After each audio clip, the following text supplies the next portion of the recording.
لعيبه كوره نهايه السبعينيات وفتره الثمانينات كلها، سواء الكابتن شوقي غريب والكابتن محمد حلمي، اتنين من لاعبي الوسط اللي كان عندهم مستوى عالي في الكوره. تتلعب تاني عند الونش، تاني خطأ للونش، خطيره خطيره، أمد أكري، جول جول جول.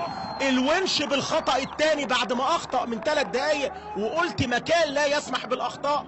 أمد أكري المجتهد اللي ضغط واستغل كده اللعبه اللي طلعت من الونش وحطها جوه الشبكه. الهدف الاول للانتاج الحربي.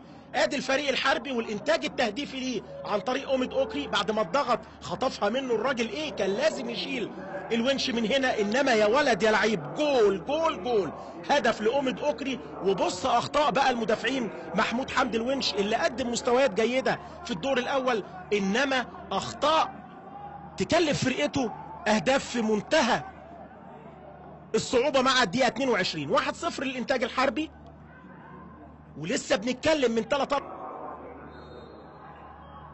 ضربه حره. محمود فتح الله وطارق طه هيلعبها طارق، جامده، جول جول جول، مش ممكن. 2-0، بطل السوبر متاخر امام الهجوم الحربي الفريق الانتاج. حيرتينا يا كوره، دوختينا يا كوره. 2-0 الانتاج الحربي، مفاجاه.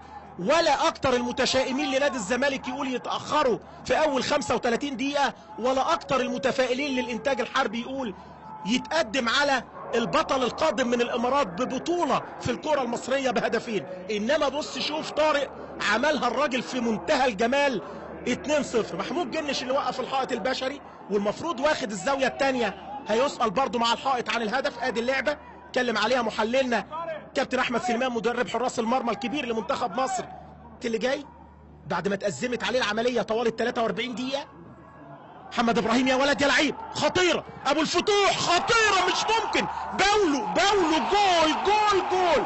هدف لنادي الزمالك يفرق كتير في مجريات الامور، انما ابو الفتوح كان هيسجل، تيجي في العارضه وتروح لصاحب نصيبها حسام باولو. 2-1.